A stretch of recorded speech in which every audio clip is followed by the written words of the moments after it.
year 636 AD. The Byzantine Empire, one of the world's greatest superpowers, stands face to face with a rising force, the Muslim army of the Rashidun Caliphate. The battlefield? Yarmouk, a vast open plain near modern-day Syria and Jordan.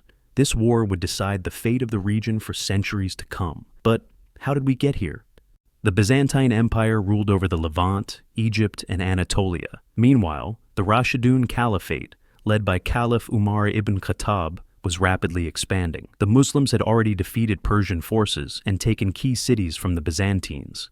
Emperor Heraclius, determined to stop them, gathered an enormous army to crush the Muslims once and for all. The Byzantines had over 100,000 soldiers, including heavily armored cavalry, Greek fire weapons, and skilled archers. They also had support from Arab Christian tribes and Armenian forces. On the other side, the Muslim army was only 30,000 strong, a third of the enemy's size. But what they lacked in numbers, they made up for with experience, speed, and brilliant leadership under Hazrat Khalid bin Waleed, known as the Sword of Allah. The battlefield was chosen carefully. Yarmouk was surrounded by cliffs and valleys, meaning retreat was difficult. The Muslims had positioned themselves strategically, using the terrain to their advantage. As the Byzantine army arrived, the earth shook beneath their feet. A battle of destiny was about to begin. The battle lasted 6 intense days.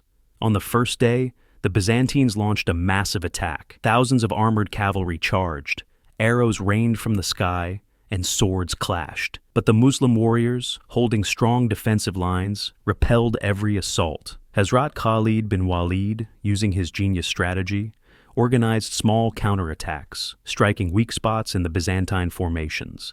The enemy, despite their numbers, began to break. On the final day, Khalid made his move. He used a brilliant tactic. He ordered his cavalry to secretly move behind the Byzantine army, cutting off their retreat. Then, in a surprise attack, he struck from all sides. The Byzantines panicked. Their massive army turned into a stampede, running towards the only escape route, the cliffs of Yarmouk. The once great Byzantine army was completely shattered. Tens of thousands were killed or captured.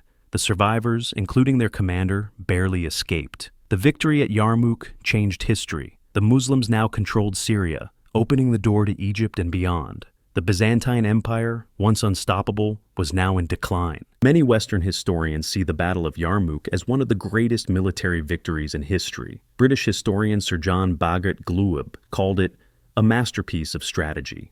American historian David Nicole wrote that the battle showed the superiority of speed and mobility over numbers. The Muslims, with their unity and tactics, defeated a much stronger force, proving that wars are won not by size but by strategy. The Battle of Yarmouk was not just a war. It was a moment that shaped the future. It marked the fall of Byzantine rule in the Middle East and the rise of the Islamic Caliphate. A small but determined army, led by a brilliant general, changed the course of history forever. And that is why Yarmouk remains one of the greatest battles of all time.